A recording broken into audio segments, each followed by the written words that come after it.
conosco através da tua palavra. Usa a pastora Gisele, Senhor, para vivificar-nos através da tua palavra. Nos confronta, Senhor. Nos mostra onde precisamos mudar, aquilo que precisamos perdoar no nosso viver, Senhor. Sonda-nos nesta manhã, quebranta o nosso coração e transforma-nos para a glória do teu nome, Senhor. Nós estamos na tua presença, meu Deus, nós estamos contigo neste momento, em tuas mãos, tu és o oleiro, Senhor. Se for necessário, quebra-nos e faz um vaso novo, mas faça-nos um vaso de excelência, um vaso útil, a tua obra, para a glória do teu nome, Senhor. Em nome de Jesus, fala conosco, queremos ouvir a tua voz nesta manhã, Senhor. Nós acabamos de adorá-lo, de pedir para que o Senhor nos sonde. Então, sonda-nos nesta manhã, Senhor. Toca, Senhor, abre a porta daquele quartinho fechado que tem lixo lá dentro que precisa ser removido, Senhor. Quebranta-nos, Senhor. Fala conosco, troca as nossas emoções, Senhor. Tira aquilo que não te agrada, meu Deus. Tira tudo aquilo que impede o brilho da glória do Senhor no nosso viver. Tira os maus hábitos, os traumas, os maus costumes, Senhor. Troca as palavras, as atitudes, as emoções, meu Deus, em nome de Jesus. Talvez exista raiva, mágoa, ira dentro de corações nesta manhã. Troca, Senhor, troca. Troca tudo aquilo que não te agrada que há em nós, pelo amor puro e genuíno do Senhor Jesus. Que o bom perfume de Cristo possa exalar de dentro de nós, Senhor. Que não haja nenhum cantinho escuro no nosso viver, mas que a luz, o brilho da luz da presença do nosso Senhor brilhe completamente em nosso viver e através de nós, Senhor. Nós oramos em o nome do Senhor Jesus, te agradecemos pela tua presença, por esse momento especial, Senhor, que estamos aqui para ouvir a tua palavra, meu Deus. Pastora Gisele, amiga querida do nosso coração, amiga da igreja, não é só amiga da minha família, mas é amiga da igreja Shekinah. Nós amamos muito você, sua família. Obrigada por aceitar o convite de estar conosco nesta manhã. Que Deus te use, minha amiga. Que Deus fale conosco. Que Deus liberte vidas, transforme vidas pelo poder da palavra. Que a palavra do Senhor, que é viva e eficaz, venha fluir dos teus lábios e encontrar guarida nos corações nesta manhã. E que vidas sejam impactadas e transformadas para a glória do nome do Senhor, viu? Te amo. Paz do Senhor, pastora Márcia. Paz do Senhor a todo esse grupo lindo de mulheres. É um prazer poder estar aqui hoje com vocês, pastora Márcia, pastor Josias, que são como se fossem da nossa família. Grande por vocês. Um abraço para o Sam, para o JJ e para a avó. Então, estou muito feliz de estar aqui com vocês nesta manhã. Muito honrada com o convite da pastora, né, para poder aqui falar um pouquinho sobre um tema que não é tão fácil quando a gente está passando pelo processo, que é o perdão. E ela pediu para que eu contasse, né, compartilhasse com vocês um pouquinho da minha história. Então, nós queremos, nesta manhã, falar sobre o perdão, aprender sobre o perdão. E eu tive na minha vida, né, uma história muito forte com o perdão, com relação à minha mãe. E hoje eu posso dizer que eu fui curada, né? Que o perdão cura. Então, eu quero ler com vocês, antes de iniciar, vou contar primeiro o meu testemunho, mas eu quero ler com vocês em Mateus, capítulo 5, e o versículo 23 e 24, que diz assim: Se, pois, ao trazeres ao altar a tua oferta, ali te lembrares de que teu irmão tem alguma coisa contra ti, deixa perante o altar a tua oferta. Vai primeiro reconciliar-te com o teu irmão e então, voltando, faz a tua oferta. Também o meu esposo, que está aqui do meu ladinho aqui assistindo, né, eu disse para ele que era para ele ficar bem longe, para eu ficar bem calma, mas ele está aqui pertinho do meu lado assistindo, com o fone no ouvido, mas assistindo a programação pelo Facebook. E eu agradeço a Deus pela vida do pastor Esdras e também mando um abraço para o pastor Josia, pastora Márcia e toda a igreja Shekinah. Então, meu testemunho se refere à minha infância e ele se estendeu com essa questão do perdão até a vida adulta. Eu fui criada pelo meu pai, porque bem pequenininha, já com 6 meses de vida, os meus pais, eles se separaram. Então, fiquei um período no começo com a minha mãe, alguns meses ali, e logo depois, né, eu fui viver com o meu pai.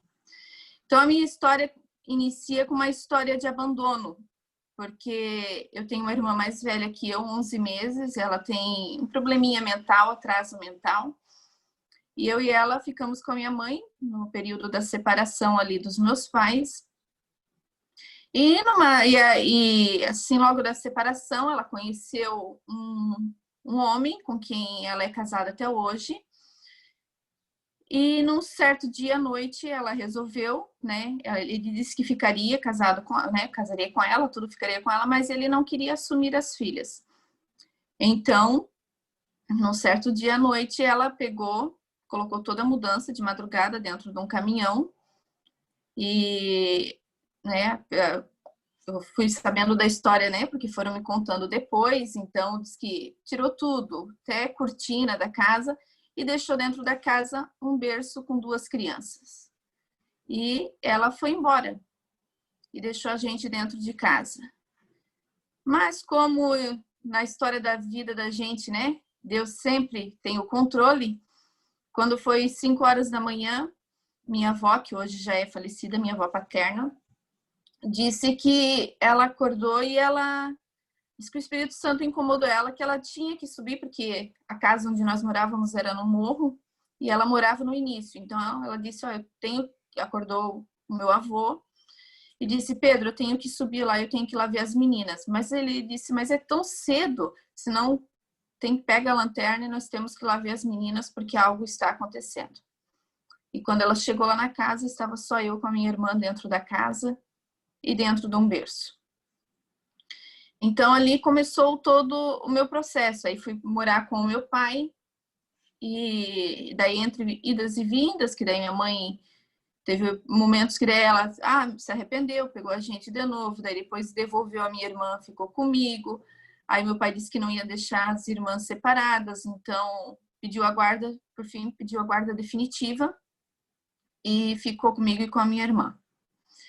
Nesse período, meu pai também já estava com uma outra mulher, né, que foi a pessoa que me criou, que é a pessoa que eu chamo também de mãe, que ela me criou desde pequenininha. Só que daí, durante a minha infância, a minha adolescência, eu tinha uma vida boa, né, meus pais nunca me deixaram faltar nada, mas na questão de relacionamento, ela não era tão fácil assim. A minha mãe, a Ana, né, que é a minha mãe de criação, ela também teve os filhos dela e eu passei a ter uma vida de comparações. Então, quando eu comecei a entender um pouquinho das coisas, eu passei a ser comparada com a minha mãe biológica. E daí era aquela coisa, qualquer atitude que eu tinha que fosse errada, né? Porque você é igual à sua mãe, porque você vai ser igual à sua mãe. E eu fui nutrindo aquelas palavras dentro do meu coração, elas foram crescendo como uma raiz de amargura. E eu fui nutrindo ódio pela minha mãe. Então, toda vez que eu escutava alguma coisa negativa dentro de casa, eu dizia, por que a minha mãe não ficou comigo? Por que ela não me criou? A gente podia morar embaixo de uma ponte, mas se eu estivesse com ela, era minha mãe. E aquilo ali foi crescendo dentro do meu coração. Tanto que quando a gente tinha aquelas visitas assistidas, né, que era por ordem do juiz, quando chegava o dia eu dizia, não, eu não quero ir lá, não quero ver essa mulher. Aí meu pai dizia, não, você tem que ir, porque senão, se você não for, o juiz pode dar a guarda para ela. Então, como eu já tinha muito ódio dela, eu dizia, não, então eu vou lá, fico lá, para não ter que ir morar com ela. Aí a gente ia, era uma coisa assim, né, bem estranha, porque você não foi criada com aquela pessoa, e ela, eu sou tua mãe. Então não havia diálogo, não havia conversa, era só ficar sentado numa sala e ela fazendo perguntas e você respondendo. Mas aquilo para mim era uma tortura. E eu cresci com aquilo no meu coração, né? Aquele ódio da minha mãe, aquela raiva dela. Às vezes até a palavra ódio ela é um pouco forte e pesada, mas na minha adolescência era isso que eu sentia por ela. Porque todas as vezes que eu tinha uma palavra negativa, todas as vezes que eu sofria com alguma acusação dentro do meu lar, né, era isso que gerava no meu coração, pelo fato de ela ter me abandonado. Então, quando eu completei 12 anos, a partir dos 12 anos eu já podia escolher se eu queria estar vendo ela conforme as ordens do juiz ou não. Eu já tinha esse direito de escolher. Então, a partir dos 12 anos, eu decidi que eu não queria mais vê-la. Então, com 12 anos, quando eu completei 12 anos, foi feita uma festinha de aniversário para mim e para minha irmã, porque eu faço aniversário em junho e a minha irmã faz aniversário em julho. Então, a gente fez uma festinha de aniversário juntas. E eu lembro que daí, de repente, durante a festa, alguém bateu no portão e era uma das minhas tias, irmã da minha mãe, que eu também não conhecia, era só coisa de vista. Chegou lá e foi levar 2 sacoladas de presente que minha mãe tinha mandado para nós. E eu lembro como se fosse hoje que a gente recebeu aquelas bolsas de presente, uma bolsa enorme para mim e uma outra bolsa enorme para minha irmã. E eu peguei aquela bolsa assim, não feliz como quem ganha um presente, né? Mas peguei aquilo e larguei de lado. Aí depois da festa, quando foram todo mundo embora, a minha mãe, a Ana, de criação, ela disse, ó, ela reviveu, né? Mais uma vez, ela disse, ó, tudo que tu tem, que tu precisa, o teu pai te dá. Quando você precisava de roupa e de cuidados da tua mãe, ela não te deu. Então, você não precisa disso que ela te mandou. Né? O teu pai já te dá de tudo. Então, todas essas roupas, tu e a tua irmã, vocês vão dar para quem vocês quiserem, mas vocês não vão usar nada do que ela mandou. E eu imagino assim, a minha mãe não é uma mulher de posses, né? Minha mãe biológica não é uma mulher de posses. Eu até pensei muito na época que ela deve ter gasto, né, bastante dinheiro numa loja para mandar a quantidade de roupas que ela mandou. Ela mandou muita roupa. E eu lembro que eu doei tudo, eu não fiquei com nenhuma peça de roupa que ela me mandou. Nem eu e nem a Michelle. E daí, a minha mãe de criação, a Ana, disse assim, e eu tenho outra coisa, se tu não quer mais ver ela, então você vai ligar para ela e vai dizer que você não quer ver, que quando você precisou dela, ela não estava aqui, e passou todo um sermão, uma lista de coisas que eu deveria falar na ligação. Quem me conhece sabe que não é do meu feitio falar esse tipo de coisa, ou de ofender. Eu sempre prefiro, né, se receber a mágoa, ficar para mim, ficar quieta, do que às vezes retrucar. Não faz parte do meu perfil de chegar, né, se a pastora Márcia, por exemplo, me dissesse alguma coisa e ficasse chateada com ela, eu ir lá e devolver. Não, eu vou ficar quietinho com aquilo para mim, triste, mas com aquilo para mim. Eu não vou estar revidando. Faz parte do meu perfil e eu fiz aquilo contrariada por ordem da minha mãe de criação, mas fiz. E liguei e falei muita coisa que hoje eu me arrependo. E aquilo doeu em mim. E, enfim, depois daquilo, daí eu passei a nunca mais ver a minha mãe. E cresci com aquilo na minha adolescência, né? 12 anos, pré-adolescente. E a minha juventude também. E sempre ouvindo aquela comparação. Né? Você é igual a sua mãe, você não vai dar nada, você vai, quando casar, quando tiver um marido, você vai ser abandonado, ele vai te devolver também, né? Você não vai ter filhos, não vai amá-los como tu foi amada. É aquela coisa assim que tudo que a minha mãe fez, o que aconteceu, a minha mãe de criação transferia para mim. Então ela sempre, sabe, plantava aquilo na minha mente e no meu coração. E aquilo foi crescendo dentro do meu coração e eu guardava para mim, tinha aquela mágoa comigo.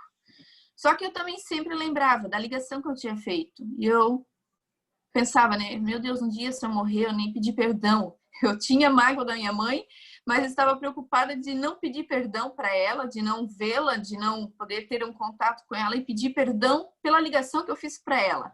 Então, uma coisa que, né, até a gente fica pensando assim, mas é uma controvérsia, mas era assim, eu tinha raiva dela, tinha mágoa dela, mas a minha preocupação, se um dia ela viesse a faltar, eu não tivesse a oportunidade de pedir perdão pela ligação que eu fiz para ela, de ter ofendido ela na ligação.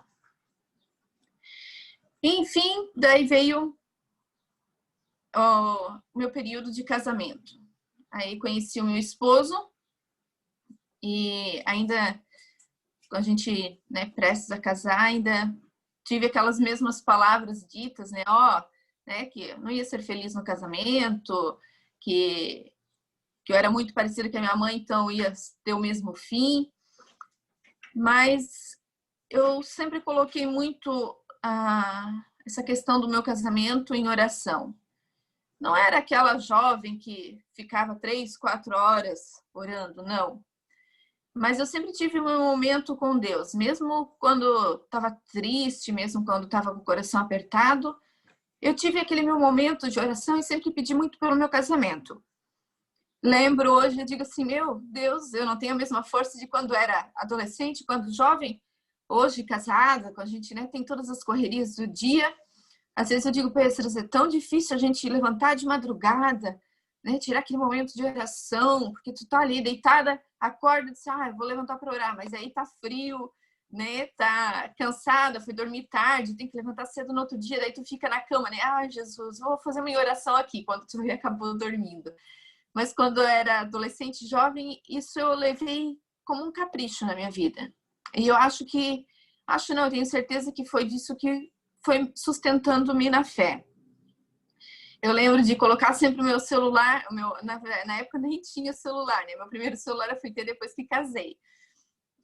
Aqueles rádios, né, que com despertador, eu lembro de colocar sempre o meu radinho para despertar 3 horas da madrugada. E aqui em Joinville tinha na época um programa Madrugada com Deus. Então eu escutava sempre um pouquinho do programa, era sempre perto de uma... Esse horário era das 3, sempre tinha uma ministração. Então eu escutava, eu pegava a minha harpa, cantava um hino da harpa sozinha, de madrugada, fazia minha oração e ia dormir. E sempre nessas minhas orações eu pedia pelo meu casamento. Então conheci meu esposo e a gente casou. E ali ele começou a compartilhar da minha dor, né? Porque sempre falava, sempre conversava com ele. E muitas vezes a gente orou a esse respeito. E qual que era o meu medo quando eu casei? Meu medo era que um dia eu ia ser mãe. Um dia eu ia gerar um filho. E a minha preocupação com relação ao perdão da minha mãe, eu pensava assim, meu Deus, eu tenho toda essa mágoa no meu coração com relação à minha mãe. E se eu tiver um filho, como é que eu vou ser com ele? Será que eu vou proteger demais? Ou será que eu não vou saber amá-lo como ele merece? Porque eu não tive isso, não tive esse amor da minha mãe. Então, era a minha preocupação. E eu lembro de algumas vezes orar sobre isso. E daí, quando eu descobri 11 meses de casado, eu já engravidei. Foi muito rápido, tomando remédio e tudo, e engravidei. E daí, quando eu soube da gestação, as minhas orações com relação a isso se intensificaram. E nesse período de gestação e tudo, o meu coração se acalmou, ficou mais calmo com relação à minha mãe. Eu já não pensava tanto nela, tanto na situação, e estava feliz vivendo a minha gestação. Aí veio o meu filho, né? E foi bênção na nossa vida. Logo, 4 anos depois, veio a Jennifer, né? A segunda filha. E o meu coração, para mim, estava tranquilo. Já passou, já não me incomoda mais tanto a questão da minha mãe. Aí, mas Deus que conhece o íntimo do nosso coração, e depois nós vamos ver que essa relação de perdão ela é muito séria com a nossa relação também com Deus. Então, Deus que conhece o íntimo do nosso coração, a partir de 2012, ele começou a trabalhar na minha vida. Nós estávamos de férias. Acho que foi nas férias. Mas, enfim, era um culto que o meu esposo tinha sido convidado para ministrar em Blumenau. Então, até ali, né, até na minha vida adulta, né, quando já nasceram os meus filhos, isso já era em 2012, eu não tive mais contato com a minha mãe. Um dos meus irmãos tinha me achado já na internet, tinha conversado com um deles, mas não tinha aquele contato, assim, aquela conversa, né? Ele me achou, olha, foi teu irmão e tal. tive uma conversa com ele de 1 ou 2 vezes. Então o Esdras foi convidado para pregar em Blumenau. Aí ele aceitou o convite, tudo, era um congresso de jovens. E daí, quando na semana que a gente, né, do congresso, eu recebi uma mensagem. E era de um dos meus irmãos. Ele disse assim, ó, diz assim, mana, vocês vão estar pregando aqui numa congregação onde a gente congrega. Meu esposo vai pregar. E eu queria saber se eu posso levar a mãe no culto. Aquilo para mim na hora foi um baque, né? Levar a mãe desse... Eu escrevi para ele, não, pode, claro. Ele disse, para mim tá tudo tranquilo, pode levar. Aí ele, então tá, então estaremos lá. Aí eu lembro de, no sábado, a gente chegar no congresso, e geralmente, né, vocês estão acostumados como é que funciona na igreja, o pregador é que senta no púlpito, e a família sempre senta abaixo, na nave do templo. E eu lembro que naquele dia a gente entrou por uma porta atrás do púlpito e o pessoal que estava cuidando do culto disse assim, pastor, senta aqui e a sua família pode sentar do seu lado. E daí naquele dia eu sentei de frente para a igreja, uma coisa que não é normal acontecer. E eu lembro que eu pensei na hora, né, meu Deus, não dá nem para eu me esconder, eu vou ficar de frente para todo mundo. E passou o culto todo, às vezes de vez em quando o Esdras, né, sabendo que a minha família estava ali, que isso ali, né, muito tempo me machucou, de vez em quando ele olhava para mim e dizia, perguntava se eu estava bem, se eu estava nervosa. E eu dizia que sim, que eu estava bem. E eu estava num culto e lá embaixo, na nave do templo, estava toda a minha família. Minha mãe, meus irmãos. Tenho mais 5 irmãos, né, depois com o segundo esposo dela, tenho mais 5 irmãos. E daí eu lembro que terminou o culto, daí a gente desceu, aí veio um dos meus irmãos me receber, se apresentou, me abraçou, tudo. E daí ele disse, a mãe tá lá fora, tá te esperando lá fora. E daí, né, eu lembro da cena todinha, a gente saindo por uma porta lateral, e daí no que eu saí na porta, a minha mãe nem falou nada, ela simplesmente já me abraçou, chorando, e daí... né, me pedia muito perdão, minha filha, me perdoa, isso aqui é né, esse momento hoje é resposta de oração, Deus está me respondendo, tal, me abraçou, chorou, me pediu perdão algumas vezes, eu disse para ela que ela estava perdoada, e assim, na porta da igreja, aí os meus irmãos tudo em volta, né, cunhadas, tudo ali em volta, cunhadas, Aí o esposo dela, que foi o homem com quem ela foi embora na época, que não queria, também me abraçou, me pediu perdão, né? Disse que a fala dela, que eles estavam orando há muito tempo por aquilo, para acontecer aquele momento. Enfim, assim, a princípio pareceu assim, tudo tão fácil, né? Depois dali a gente foi comer um lanche na própria congregação, conversamos um pouquinho. No outro dia, nós estávamos em Blumenau, eles convidaram a gente para tomar um café na casa deles, a gente foi tomar um café. Então, para mim, como tinha acontecido aquele momento ali, eu disse, tá tudo bem, tá tudo tranquilo, foi perdoado e pronto, então tá resolvido. Só que depois daquilo eu não tive assim, mais contato com eles, né? A gente foi lá, daí de vez em quando, uma vez ou outra, vinha uma mensagenzinha pelo Facebook, e algum comentáriozinho, alguma foto, e eu achava, pronto, tá tranquilo, né? Já meu coração tá limpo, já perdoei minha mãe, tá resolvido. Só que a gente não tinha contato. Então isso foi em fevereiro mesmo de 2012, a gente esse encontro na igreja foi em janeiro. E em fevereiro, quando a gente voltou de férias, estávamos aqui em Joinville, a gente recebe uma ligação do pastor Sérgio me convidando para trabalhar na Alphaville. A Alphaville é a União Feminina da Assembleia de Deus aqui em Joinville, é o departamento feminino. E é um departamento muito forte da cidade. Né? As mulheres aí sempre são guerreiras, então aqui a gente escolheu o maior departamento que tem força, que tem sempre muita atividade. E eu nunca pensei em trabalhar, né, no departamento da Alphaville. Às vezes a minha sogra dizia, um dia eu se chamo, minha filha, porque tu tem talento, tem jeito. Eu dizia, não, eu não. Eu nem sou conhecida, como é que vão me chamar se nem me conhece? Ninguém me conhece, né? Porque eu sempre fui muito tímida, muito quietinha. Entrava muda e saía calada dos cultos, sempre lá no cantinho. Mas Deus conhece o nosso coração e Deus traça a nossa história. E eu digo que a nossa vida é feita como se fosse um quadro, sabe? Esses quadros que são tudo de porcelanato, você vê assim, principalmente em igreja católica, que tem aquela imagem enorme, mas é tudo em quadradinho, e a pessoa fez todo aquele trabalho colando pecinha por pecinha. Eu digo que a nossa vida, Deus faz assim. Ele vai colocando cada dia uma pecinha e vai montando o desenho da nossa história. E eu vejo hoje que eu entrar no departamento da Alphaville também foi uma direção de Deus. Então, o pastor me convidou e eu entrei para o departamento.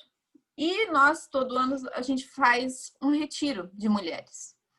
Então, em 2015, ali, daí eu comecei a trabalhar, né, entrei como secretária.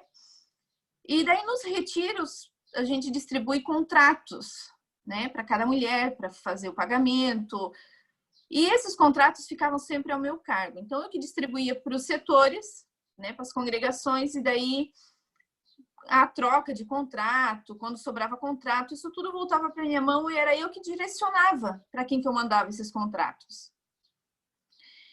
Então, em 2015, nós já estávamos perto do retiro, eu recebo uma ligação. E era minha mãe biológica. Eu fiquei surpresa com aquela ligação, e daí ela disse assim para mim: oi, filha, eu sei que vocês fazem sempre aí na cidade de Joinville o retiro de mulheres, e eu queria muito participar, queria muito nesse retiro, eu sei que é você que cuida. Você tem um contrato para mim? Eu queria muito ir.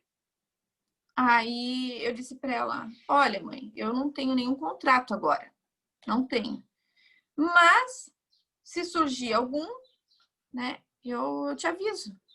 A ligação foi bem curta, bem rápida. Ela: então tá bom, eu queria muito participar desse retiro contigo. E daí ela desligou. E eu tinha, assim, contrato. Quando eu desliguei, aquilo, assim, sabe, veio na minha mente: tu tinha contrato, por que disse que não? E aquilo ficou me incomodando. E ali eu percebi que o meu coração ainda não estava curado com relação à minha mãe. E ali começou Deus a trabalhar no meu coração. E daí eu fiz uma oração e disse para Deus: Deus, se é alguma coisa que tu está querendo mostrar para mim, que tu está querendo, né, que eu resolva na minha vida com relação à minha mãe, se é um teu propósito. Porque eu ficava imaginando assim: eu vou para um retiro desse, eu não participo do retiro como as participantes, eu fico lá trabalhando o tempo todo, eu tenho que estar atendendo elas, eu tenho que estar servindo. Então, eu vou ter que fazer isso com a minha mãe, porque ela vai ser uma participante, vou ter que estar servindo ela, vou ter que estar atendendo, e eu vou ter que dar atenção para ela. E eu não queria aquilo. Eu dizia: não, para quê? Não precisa. Já perdoei. Mas, na verdade, eu ainda não estava curada.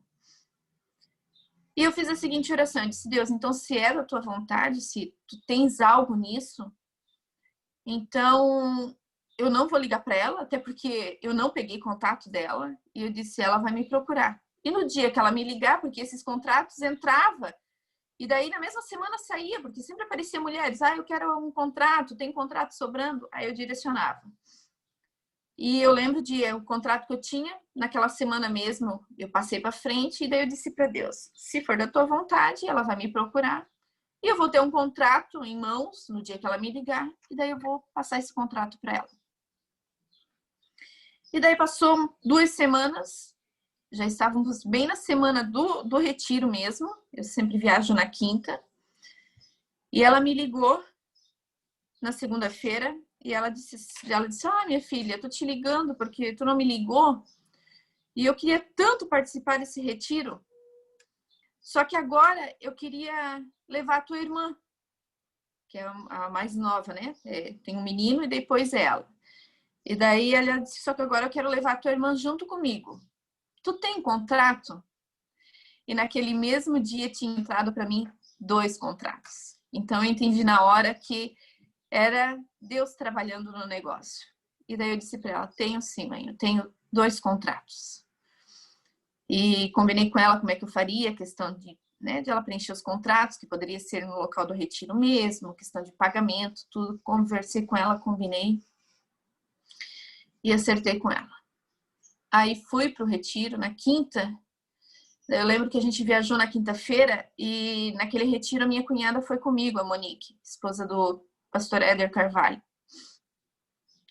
Ela foi comigo e na quinta a gente trabalhando, organizando, decorando o local, tudo, preparando tudo. Eu dizia assim para ela: ai, Monique, eu não sei, mas eu sinto assim que esse ano vai ser diferente esse retiro. Mas eu não associava nada com relação à minha mãe, a ida dela. Eu dizia assim para ela: eu sinto uma coisa tão diferente nesse retiro, eu sinto que esse retiro vai ser para mim. Ela dizia assim: mas por que, Gi? O que que tá sentindo? Eu disse: não sei, não sei te explicar o que eu sinto, mas eu sinto que esse retiro tem uma coisa de especial e parece que esse retiro está sendo feito só para mim. Aí, na sexta-feira, os ônibus chegaram no local do evento, né, foram desembarcando, chegando, e daí chegou o ônibus da minha mãe. Aí eu disse para a Monique: eu vou lá pegar as chaves, vou receber ela, minha irmã, né, encaminhar, vou fazer a minha parte. Aí peguei as chaves, fui até o ônibus, recebi, dei um abraço nela, um abraço na minha irmã, mas aquela coisa assim, sabe? Como eu fazia com as outras convidadas: oi, tudo bem e tal, aqui tá a chave, o seu quarto em tal lugar, né? Direcionei. Daí ela disse assim para mim: minha filha, depois do evento, à noite, vai lá no meu quarto, eu trouxe um presentinho para ti, vai lá conversar um pouquinho, vamos lá conversar um pouquinho. Aí eu disse: eu tenho bastante coisa para fazer, porque realmente no retiro a gente trabalha bastante. Mas daí eu disse para ela: mas daí se eu, né, tiver um tempinho, eu vou sim, eu vou lá. E daí teve o evento da noite, da sexta, porque daí elas chegam sempre no final da tarde, a gente faz o culto da noite com as ministrações, daí tem a janta. Daí eu disse para Monique: Monique, eu tenho que ir lá. Ela chamou eu para ir lá. Mas tu vai comigo, eu não vou sozinha. Eu não vou saber nem o que falar, não tenho cara para chegar lá, então tu vai comigo. E a minha sogra também estava participando nesse retiro. Daí a Monique disse: vamos levar a sogra também. Eu disse: isso mesmo, a sogra gosta de conversar, ela vai lá e toma parte do ambiente, conversa e tudo, e distrai, a gente vai lá, fica uns minutinhos e já sai e vem embora. Daí vai cada um pro seu quarto. E eu fiz assim, convidei minha sogra e a Monique, porque daí eu não precisava ir sozinha, né? Eu não tinha que eu estar ali dando conversa. Então, fui com elas. E eu lembro que a minha sogra sentou, conversou bastante com a minha mãe, e daí falava muito de mim. Não, ela é como uma filha, é uma bênção para nós. E conversaram as duas. As duas ficaram o tempo todo conversando, falando sobre mim. E eu com a Monique ali, daí de vez em quando eu trocava uma conversa com a minha irmã, e a gente ficou ali. E daí fomos pro quarto, fomos dormir. Aí veio o dia de sábado. E daí, sábado à tarde, a pregadora convidada do nosso retiro disse para nós, né, para a direção, ela disse assim: sábado à tarde eu vou só contar o meu testemunho e eu vou falar sobre perdão. Daí, então, a gente mudou a programação, porque sábado à tarde ia ser só o testemunho dela. Ela disse: eu tenho um testemunho muito forte e vou compartilhar com as irmãs e quero orar sobre perdão. E então a gente foi para a reunião da tarde e eu com a diretoria, a gente sentaram lá nas primeiras cadeiras, e a minha mãe e a minha irmã estavam na plateia, sentado assim, do meio para trás, a minha sogra também estava lá. A Monique, como foi trabalhar comigo, estava do meu lado, junto com a diretoria. E então eu lembro que daí a preleitora começou a contar o testemunho de vida dela. E o testemunho dela era de abandono também. E eu sentada ali, ela começou a testemunhar e ela contava a minha vida toda. O testemunho dela de vida era o meu testemunho. Era o que eu tinha passado na minha infância, que eu tinha passado na minha adolescência. Eu até brinco que a única coisa de diferente no nosso testemunho é que teve um momento do testemunho dela que ela disse assim, que ela tinha sido oferecida em sacrifício pela própria mãe, né? E eu dizia assim: pelo menos oferecida em sacrifício eu não fui. Mas o testemunho dela, a história de vida dela, era a minha história. Eu lembro depois da minha sogra comentar e dizer assim: meu Deus, como é que a Gisele está lá na frente, ouvindo tudo isso? Alguém contando a história de vida dela. E a Monique do meu lado, do meu outro lado estava a Sara Pavese, que também conhecia da minha, né, um pouco da minha história. A Sara, né, às vezes pegava no meu braço, me abraçava. E, enfim, eu fiquei escutando aquilo, claro que chorava bastante, né? E a minha mãe estava lá na plateia também, ouvindo tudo aquilo. Aí, na hora da oração, ela contou tudo, ela disse: agora eu quero orar sobre perdão, né? Chamar as irmãs aqui na frente, para você que tem uma questão sobre perdão, vir aqui orar, pedir perdão, ser perdoada. Então, daí foram todas as mulheres para frente, muitas mulheres para frente. E daí ela disse assim: agora toda a diretoria da Alphaville vem para frente também e vem orar por essas mulheres que estão aqui na frente. Aí eu fui junto com a diretoria orar por mulheres que estavam, né, precisando do perdão, mas eu estava ali no meio. E daí eu lembro que estava orando por uma pessoa, uma mulher, aí quando de repente alguém me puxa, me vira e me abraça. E era minha mãe. E ela chorava muito, ela chorava compulsivamente. E ela me pedia perdão e falava muita coisa. Pedia perdão por tudo que ela tinha feito, que aquele momento tinha sido um momento escolhido por Deus, que ela estava esperando há muito tempo. Eu vejo naquele retiro que foi o momento de Deus confrontar a minha história, né, diante de mim e da minha mãe. No meu coração eu achava que eu já tinha perdoado ela em 2012, mas o meu coração ainda não estava curado. E eu digo que aquele retiro foi sim só para mim. Eu não lembro de mais nada do que aconteceu nos outros dias daquele retiro. Eu lembro somente desse momento de cura interior, do que Deus fez no meu coração. Foi um momento muito especial, foi como se Deus tivesse vindo com as próprias mãos e tirado toda aquela raiz de amargura, todo aquele ódio que tinha no meu coração. E eu lembro que abracei, chorei muito com a minha mãe, com a minha irmã também. E o mais lindo de tudo nisso tudo foi que no momento que a gente, né, soltou do abraço, que ela, né, me soltou, no mesmo momento, ali poucas pessoas conheciam a minha história. Era minha família, né, minha sogra, minha cunhada, a Sara, 2 meninas da Alphaville. Então, ninguém sabia, né, poucas sabiam que a minha mãe estava ali. Muito menos a preletora, né, contando o testemunho de vida dela e sabendo que ali tinha um caso igual. Eu lembro que quando a gente soltou do abraço, no mesmo momento, veio uma pessoa usada por Deus para me entregar uma mensagem profética e para minha mãe. No mesmo momento, nós duas, uma do lado da outra. E a Monique estava bem do lado da minha mãe, porque quando a minha mãe soltou, ela estava chorando muito, a Monique abraçou ela. E uma das coisas que Deus falou para mim e falou também para minha mãe ao mesmo tempo, a profecia para nós duas era idênticas. Como Deus é grandioso, né? Essas coisas a gente não entende. Usa pessoas diferentes para entregar mensagem para pessoas diferentes com a mesma mensagem. Isso para não nos deixar dúvida de que era Ele que estava ali, foi Ele que criou todo aquele momento. E uma das coisas que mais me chamou a atenção naquela mensagem profética foi que Ele disse assim, ó, agora o teu ministério está liberado. O teu ministério agora está liberado, agora eu posso te usar completamente. E aquilo mexeu muito comigo. E essa questão do perdão é muito sério por isso. Eu trabalhava já na Alphaville desde 2012. Quando aconteceu isso foi em 2015. Então eu já trabalhava na igreja, já servia a Deus com os meus talentos, com aquilo que Ele tinha colocado na minha mão. Com certeza, vidas tinham já sido abençoadas através do meu trabalho na igreja. Mas a minha relação com Deus, ela não estava completa. Deus abençoava vidas, porque, né, aquela coisa, Deus não, independente de quem é, Deus vai abençoar uma outra vida através de você. Mas a minha vida, a minha relação com Deus, ela não estava completa. Deus disse que naquele momento o meu ministério estava liberado.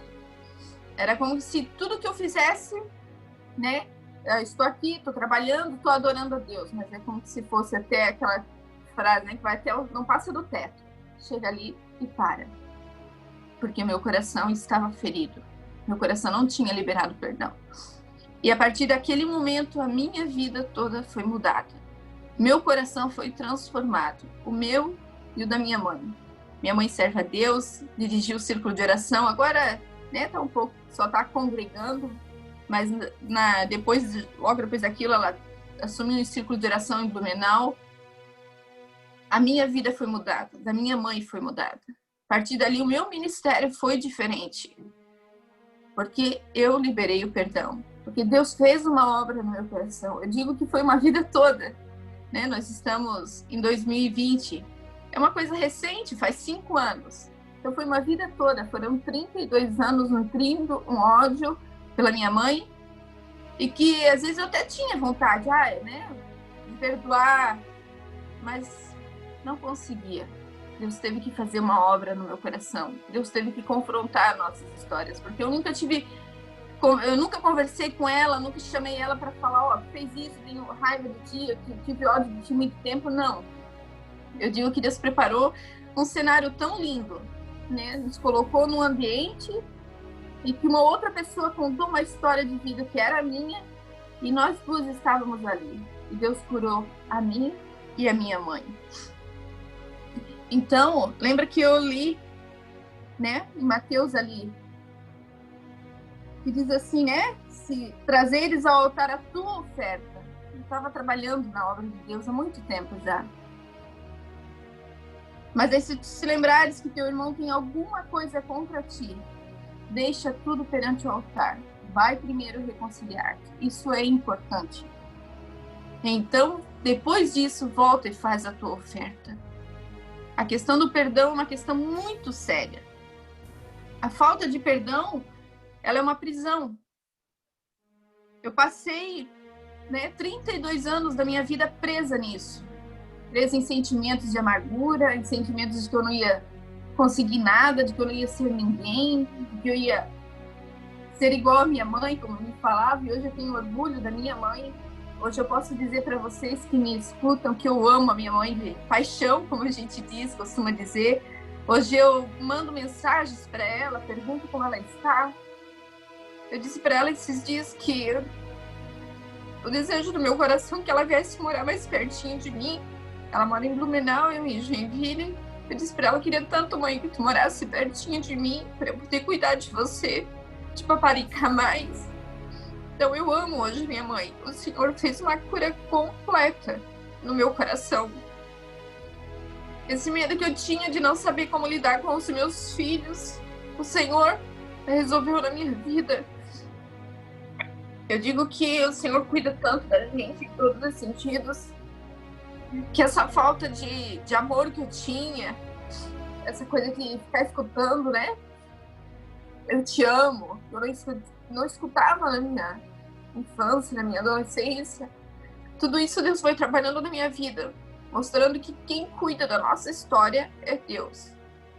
Podem falar o que for para você, pode direcionar palavras que forem para você, mas quem cuida da sua história é Deus. E eu lembro que quantas vezes, às vezes trabalhando na correria do lar, vocês vinham o Jader pequenininho, mãe! E daí, tu correndo, dizia, o que foi? Daí eles olhavam, nada, só queria dizer que eu te amo, né? Me deu um esposo que demonstra amor, que me ama, me faz sentir amada, e uma filha que também toda a vida tá agarrando, beijando, né? Dizendo, mãe, tu me ama, eu te amo, sabe? Aquele amor. Então, tudo que eu tinha falta, Deus me deu mais que o dobro. Então, Deus cuida da nossa história. Pode falar o que for. Se você vem passando por momentos que as pessoas ficam te apontando, dizendo que você não vai conseguir, lembre-se que quem cuida da tua história é Deus. Eu já estou há 16 anos casada, né? E aquela coisa de que tu não vai conseguir, que teu esposo vai te devolver, aquele tipo de coisa, eu louvo a Deus porque a gente tem 16 anos de casamento e a gente vive um casamento abençoado. Nós dois trabalhamos para Deus, nós dois trabalhamos para a igreja, para o reino. Meu pai é um empresário, mas eu não sinto falta de nada daquilo que ele tem, de toda aquela, do que o dinheiro pode proporcionar. Eu digo para Deus que se não for para gastar os meus dias na presença do Senhor, contando o que Ele fez na minha vida e falando do seu amor, não tem sentido. Então a falta de perdão é uma prisão. E a gente fica preso a isso. Quem não perdoa está preso. Em Mateus, né, 18, 34 e 35, diz assim: indignando-se o seu senhor, o entregou aos verdugos, até que pagasse toda a dívida. Assim também meu Pai Celeste vos fará, se do íntimo não perdoardes cada um ao seu irmão. Essa parte aqui, esse trecho que eu li para vocês é da parábola do credor incompassivo. Imagino que todas devem conhecer a história do rei que resolveu ajustar contas com o seu servo, que devia 10.000 talentos. E daí ordenou que o senhor fosse vendido, ele, a esposa, tudo que eles tinham para pagar aquela dívida. E ele pediu que o senhor fosse, né, compassivo com ele, que perdoasse. E o rei, né, perdoou, então, disse, né? Disse que se paciente comigo, e ele perdoou a dívida. E esse servo, saindo dali, encontrou um conservo que também devia para ele, né? E ele fez tudo diferente. Então, esse conservo, né, pediu também a mesma coisa, implorando que fosse paciente, que ele lhe pagaria, e ele disse que não. Lançou na prisão até que ele saudasse a dívida. E daí as pessoas que estavam ali vendo foram relatar tudo isso ao Senhor. E daí o rei, né, disse: poxa, eu te perdoei a dívida, porque você não fez da mesma forma. E daí foi onde ele disse: indignando-se o Senhor, o entregou aos verdugos. A palavra verdugo significa torturador. E que, além de preso, aquele homem ele seria torturado como uma forma de punição. Então a gente vê que, né, na nossa vida, nessa prática do ministério, nos revela que Jesus falou essa figura da parábola com uma realidade espiritual. Se a gente não perdoa, a gente fica preso, a gente fica sendo torturado. A nossa alma fica doente. Lembre-se que eu disse que a partir daquele momento Deus disse que o meu ministério estava liberado. Então eu estava presa, eu estava sendo torturado por algo que, né, pelo fato de não liberar o perdão. Então, com isso, muitas vezes a pessoa que não libera o perdão e que fica nutrindo aquilo ali, chega até a adoecer, né? Adoece, fica com depressão, fica com síndrome do pânico, adoece. E às vezes, como a minha preocupação antes era, às vezes, até transferir isso para os meus filhos. E às vezes a gente acaba transferindo isso para terceiros, para quem está próximo a nós. Aí você pode dizer: ah, mas é fácil, foi a pessoa que me fez, né? Eu podia dizer, foi minha mãe que me magoou. Então, se eu a perdoar, o benefício é para ela não precisa vir mais, né, se retratar. Não, é uma libertação de alma para você. Eu ouvi uma frase do Luciano Subirá, que ele disse que a questão do perdão, de a gente não querer, é a mesma coisa se eu estivesse tomando, né? Tô com raiva daquela pessoa, vou tomar um copo de veneno, eu tô tomando veneno para matar aquela pessoa. Então, essa falta do perdão, né, só nos traz destruição da alma, do coração e nos adoece. Sem perdão, não há cura. E é tão interessante que várias, né, partes da Bíblia, vários versículos, vários capítulos nos fala sobre essa questão. E daí chamou a minha atenção em Hebreus 12, 14, que diz assim, ó: segui a paz com todos e a santificação, sem a qual ninguém verá o Senhor. Geralmente, quando a gente ouve falar sobre esse versículo, né, os pregadores usam, mas para falar sobre a santificação. Só que ele começa assim, ó: seguir a paz com todos. Olha o que o versículo 15 diz: atentando diligentemente, porque ninguém seja faltoso. Olha como é forte: separando-se da graça de Deus. Então, a falta de perdão nos separa da graça de Deus. Nem que haja alguma raiz de amargura que brotando vos perturbe e por meio dela muitos sejam contaminados. Então é muito sério, essa questão de liberar o perdão é uma questão muito séria, ela nos afasta da graça de Deus. Às vezes você está trabalhando, está servindo a Deus, mas não está, como eu disse, às vezes nem passando do teto, porque essa falta de perdão, ela nos afasta da graça de Deus. Então, o perdão, ele não é um sentimento, é uma decisão e também uma atitude de fé. Eu levei uma vida inteira para perdoar.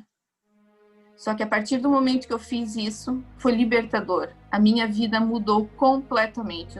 Hoje eu sou uma mulher totalmente livre, uma mulher feliz, uma mulher leve, porque eu consegui perdoar. E eu não posso te explicar como é que isso, o que isso fez dentro do meu coração. É uma coisa sobrenatural, uma coisa que Deus tirou lá de dentro, sabe? E foi instantâneo, mudou do dia para a noite. Eu saí daquele retiro uma outra mulher. Eu saí daquele retiro uma outra serva de Deus. Hoje eu sei que muitas coisas que Deus fala e que Deus diz, vou alcançar outras vidas através da tua vida, foi a partir daquele momento. Porque foi aquele momento que o meu ministério realmente estava liberado. Até ali, tudo que eu fazia não tinha o mesmo peso que hoje tem. Então, se Deus nos pediu que perdoássemos, Ele vai nos socorrer dispensando a sua graça no momento em que tivermos uma atitude de perdão. Então, não deixe para amanhã. Não é fácil perdoar. Não é fácil você olhar para a pessoa e dizer, eu te perdoo. Mas, se você, assim como eu, que não tinha forças, que queria, mas não tinha forças, peça a Deus. Peça para que o Senhor toque no teu coração, que o Senhor venha e faça uma limpeza no teu coração, que Ele promova o momento. E o Senhor faz muito mais, muito além daquilo que pedimos ou pensamos, porque Ele tem interesse também que o teu coração esteja curado. Ele tem interesse que o teu coração esteja sarado, que você esteja com o coração livre para louvar a Ele, para adorar a Ele como Ele merece. Então, coloque o seu coração à disposição do Espírito Santo. Ele faz, Ele age. Eu posso hoje falar, eu sempre no Mulher Única, uma ministra Mulher Única, assim, sempre tem essa lição do perdão. E uma vez eu estava contando o meu testemunho na aula, e daí uma menina disse assim, mas pastora, por que tu está contando e tu chora então, se tu já perdoou? Eu disse, eu estou chorando hoje, o meu choro é um choro de alegria. Porque quando eu lembro o que Deus fez na minha vida, o que Deus fez no meu coração, quando eu lembro que eu posso abraçar a minha mãe, que eu posso beijá-la, sem sentir nada diferente do amor.